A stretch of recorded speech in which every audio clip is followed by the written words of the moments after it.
Sir, आलमी सतह पर सोने की कीमत भी $4,933 फी औंस तक पहुंच चुकी है। क्या इस इजाफे की बुनियादी वजूहात आपके ख्याल में क्या है? आलमी गैर यकीनी जोग्राफाई कशीदगी है, मरकजी बैंकों की जानिब से सोने की खरीदारी, या फिर डॉलर और शरह सूद की पॉलिसियों में तब्दीली?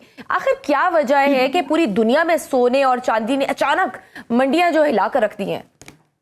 चीज देखिए, एक तो रिजर्व बैंकों ने बहुत ज्यादा सोना खरीदा है, क्योंकि जब डॉलर अनसर्टेनिटी की तरफ जाता है तो फिर वो अपने रिजर्व्स बनाने की कोशिश करते हैं। अब चूंकि डॉलर पे दबाव है तो जाहिर है कि उनका रुझान इसी तरह है। अब ये तो रेयर कमोडिटीज हैं, जब इनकी तलब इतनी ज्यादा बढ़ेगी तो फिर इनकी कीमतें तो ऊपर जाएंगी। तो यही वजह है कि सोना तो आप हर वक्त नहीं बना सकते ना चांदी बना सकते हैं। ये तो कुदरती धातें हैं, सिर्फ आप इनको रिफाइन ही करके बेचते हैं। तो इस लिहाज से देखा जाए तो पूरी दुनिया में इस वक्त असल मसला यही है कि चूंकि बहुत अनसर्टेनिटी है और डॉलर की जो है वो इस वक्त स्टेबिलिटी खतरे में है, इसलिए सब लोग जो है वो सोने की तरफ भाग रहे हैं। और सर, आम शहरी पर सोने की बढ़ती कीमतों का क्या असर पड़ सकता है? एक तरफ ये सरमायाकारी और बचत का बड़ा महफूज जरिया समझा जाता है, मगर दूसरी जानिब शादी ब्याह और जेवरात से जुड़ी सकाफती जरूरियात बड़ी महंगी हो जाती हैं। क्या सोने की कीमत में इजाफा महंगाई के खदशात और अवाम की मुआशी अदम इत्मीनाद की अलामत समझा जाए? जी बिल्कुल समझा जाएगा। देखिए, मसला ये है कि जो लोग सोना खरीद के रख रहे हैं, इसका मतलब है कि ये पैसा प्रोडक्टिवली तो इस्तेमाल नहीं हो रहा। अब जब वो सोने में चला जाएगा तो उसको हमारी मईशत को क्या फायदा होगा? मईशत तो चलती है जब आपका रोजगार बढ़े, जब आपकी इंडस्ट्री लग रही हो, जब कारोबार हो रहा हो। तो मईशत तो चलती है इन चीजों से, ट्रेड से चलती है, वो नई नई इनोवेशन से चलती है। उसमें नित नई रोज जो है वो लोग जो है वो इनोवेशंस करके और आगे बढ़ रहे होते हैं। अब आज तक हमने गाड़ी नहीं बनाई। अब देखिए, कोरियंस जो है वो हमें कितनी बड़ी उन्होंने पाकिस्तान में अपनी मार्केट बना ली है गाड़ियों की। तो वो नेशंस भी तो आगे बढ़ रही है ना, उनके भी तो यही मसाइल है।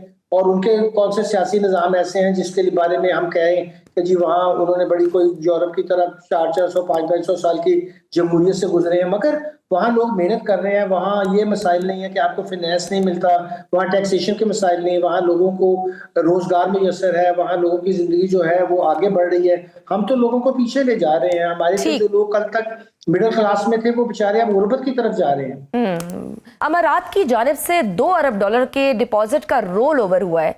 क्या ये हकीकी एतमाद का इजहार है या महज वक्ती सहारा? और क्या 6.5% शरह सूद मुनासिब समझी जा सकती है?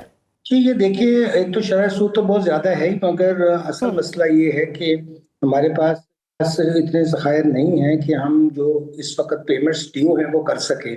इसलिए फिर हमें वक्ती तौर पर कभी स्टैंडर्ड चार्टर्ड से, प्राइवेट इक्विटी जो है वाले बैंकों से भी पैसा लेना पड़ रहा है, और जाहिर है वो तो फिर एक हायर हमें सतह पर ही देंगे। मगर इसमें हमारी प्लानिंग देख लीजिए कि जब बजट हुआ था तो हमने ये पता था कि $26 बिलियन हमने इस साल पे करने हैं, और हमारी तवक्को के बरअक्स ना सिर्फ हमारी एक्सपोर्ट्स गिरी बल्कि हमें फॉरेन फंडिंग भी नहीं आई है। तो ये एक सिम्टम है कि दरअसल हम अपनी जो एक्सपोर्ट लेड ग्रोथ है उसकी तरफ तवज्जो नहीं दे पाए हैं। और मैं अर्ज करूं कि हमारी जो इंपोर्ट की इंडस्ट्री है उसके लिए हमें हर रोज बहुत बड़ी रकम तो सिर्फ फर्नेस ऑयल के ही इंपोर्ट करने के लिए चाहिए, अगर हम सारी चीजें बंद भी कर दें। और एक्सपोर्ट के लिए भी जो हम माल बाहर से मंगवा रहे हैं वो बहुत खौफनाक है कि अब हमारी टेक्सटाइल में हम यहाँ पे वो कपास भी पैदा नहीं कर रहे हैं, और उसकी बेल्स बाहर से मंगवानी पड़ती हैं। तो अगर एंड पे हम कॉस्ट बेनिफिट एनालिसिस करेंगे तो शायद हमें अंदाजा होगा कि जितनी हम एक्सपोर्ट कर रहे हैं उसमें अगर इंपोर्ट वाला एलिमेंट निकाल ले तो फिर हम शायद माइनस में चले जाएंगे। क्योंकि इंपोर्ट बिल आपने देखा होगा पीछे जरा सा बेहतर, जब इंपोर्ट शुरू हुई तो एकदम से हमारा करंट अकाउंट डेफिसिट रेट बढ़ गया। ये वक्ती तौर पर जब हम इसको रोककर अपना करंट अकाउंट डेफिसिट ठीक करने की कोशिश करते हैं तो ये मसले का हल नहीं है। और बहुत दफा इसके ऊपर लोग लिख चुके हैं कि हमें स्ट्रक्चर रिफॉर्म्स करनी चाहिए, मगर वर्ड स्ट्रक्चर रिफॉर्म भी अब ऐसे हो चुका है कि बस वो IMF की रिपोर्ट्स में रह गया है या तकरीरों में रह गया है, मगर उस पर कोई अमली काम नहीं होता। अब मैं आपको इसकी एक वाज़ेह मिसाल दे देता हूँ कि हमारी इस वक्त टैक्सेस जो हैं वो पूरे रीजन में, उसका क्या पूरी दुनिया में उसका कोई मुकाबला नहीं है। तो फिर हम अपने रीजन के लोगों से कैसे मुकाबला करेंगे? जो हमारा एक्सपोर्ट के लिए फाइनेंस है वो सबसे महंगा है, फिर उसके बाद जो हमारी बिजली है वो तो है ही।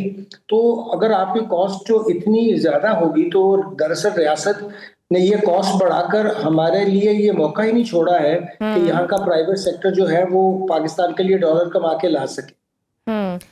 यानी कि सर आप कह रहे हैं कि हमारे फॉरेन इन्वेस्टमेंट पे ऑब्वियसली नहीं आ रही और हमारी एक्सपोर्ट्स में भी बहुत ज़्यादा कमी आ गई है। तो आपके ख्याल में ये हमारे जितने भी पॉलिसी मेकर्स हैं इनको इस चीज़ की रियलाइजेशन है? आखिर हम कब तक रोल ओवर पर इन्हिसार करते रहेंगे? क्या ये हिकमत अमली पायदार है या ये हमारी बैरूनी माली कमजोरी है? आखिर क्यों हम अपनी इंडस्ट्री या मईशत को इस हद तक मजबूत नहीं कर पा रहे कि बैरूनी इमदाद और कर्जों से जान छुड़ाई जाए? ये देखिए, सस्टेनेबल तो ये बिल्कुल भी नहीं है, ये तो ज्यादा देर चलने वाली नहीं है। मगर अब इस बात का क्या किया जाए कि अगर इंडस्ट्री को 34-35% का डिसएडवांटेज हो, अगर आपने रिसेंट रिपोर्ट देखी हो, बल्कि मैंने भी इस पे कॉलम कल छपा था मेरा दी न्यूज में, जिसमें मैंने ये वाज़ेह तौर पे बताया कि सारों ने एक रिपोर्ट लिखकर भेजी है, एक 34.5% हमें डिसएडवांटेज है कॉस्ट का। तो फिर हम कैसे बाहर मुकाबला कर सकेंगे? अब जब उनको फाइनेंस ही नहीं मिल रहा है, गवर्नमेंट का इस वक्त 90% जो बैंक्स हैं वो उनको फाइनेंस ही नहीं दे रहे, क्योंकि हुकूमत सबसे महंगा कर्जा खुद ले रही है। जब आपको फाइनेंस नहीं मिलेगा तो इकोनॉमी आगे नहीं बढ़ सकती। और इस वक्त सारे बैंक सुपर डुपर प्रॉफिट बना रहे हैं, मगर सिर्फ गवर्नमेंट से, और फिर गवर्नमेंट को 54%, आप 53 और फिर 52% टैक्स भी उस पर ग्रेजुअली दे देंगे। तो एक तरफ से गवर्नमेंट जो है वो बैंकों से बेशुमार कर्जा ले रही है, दूसरी तरफ उन पर टैक्स लगा रही है, और इंडस्ट्री को पैसा भी नहीं मिल रहा, और उसको जो कॉस्ट है उसकी, वो टैक्सेस की हो, चाहे वो बिजली की हो, चाहे वो दूसरी कॉस्ट हो, वो बढ़ती ही चली जा रही है। अब देखिए, पेट्रोल फिर उन्होंने बढ़ाया है, तो ये इसकी कॉस्ट पे तो रातों रात इजाफा होगा। और इस तरीके से हम बिल्कुल भी कंपेटिटिव नहीं रहे कि हम अपनी इंडस्ट्री में बाहर के ममालिक का मुकाबला कर सके। और वो दुनिया ज्यादा से ज्यादा आगे बढ़ती जा रही है, टेक्नोलॉजी में इनोवेशंस हो रही हैं, और हम उसमें भी बहुत पीछे हैं। तो ये बहुत अफसोस की बात है कि सिर्फ ये चीजें बातों में रह जाती हैं, और हम 25वें प्रोग्राम में IMF के, और अभी भी मुझे लग रहा है कि हम 26वें प्रोग्राम में भी जरूर जाएंगे। बिल्कुल, मतलब कि अभी मुस्तकबिल में भी नहीं लग रहा कि IMF से हमारी जान छूटेगी। हुकूमत बड़े बड़े दावे तो करती है कि आलमी सतह पर मालियाती इदारों और हमारे जी ममालिक के साथ बड़े बेहतरीन ताल्लुकात भी हैं। नो डाउट कि हम सफाती सतह पर बहुत अच्छे जा रहे हैं और बैरूनी मालियाती प्रोफाइल में कोई खला नहीं। मगर जब हम फिगर्स देखते हैं कि 26 अरब डॉलर के हदफ के मुकाबले में अब तक सिर्फ 5.7 अरब डॉलर मिलना, डोंट यू थिंक ये खतरे की घंटी है? जी बिल्कुल, देखिए, हम सूट बॉन्ड करना चाह रहे थे, फिर हम पार्टा बॉन्ड करना चाह रहे थे। तो बाहर की मार्केट में भी अगर बहुत ज्यादा हमारी तलब ही नहीं है, वहां कोई बॉन्ड्स हमारे लेने को तैयार ही नहीं है, तो हमें फौरी तौर के ऊपर एक प्राइवेट बैंक से बहुत महंगा कर्जा लेना पड़ रहा है। मगर अब UAE ने भी कहा है कि हम आपको इससे भी महंगा, अगर आपने हमारा पैसा रखना है तो हम आपको इससे भी महंगा इंटरेस्ट चार्ज करेंगे। तो अब आप देखिए कि जो एक जमाने में हम सुनते तो रहते हैं कि हमारे बहुत फ्रेंडली ताल्लुकात हैं, मगर हर कोई अपनी बिजनेस सेंस के मुताबिक पाकिस्तान के लिए आहिस्ता आहिस्ता सारे रास्ते बंद होते जा रहे हैं। और UAE मुसलसल कह रहा है कि या तो आप हमें इसके लिए इन्वेस्टमेंट शेयर दें हमें कंपनी के, या फिर आपको ये हम हैवी सूद के ऊपर यही पैसा दे सकते हैं।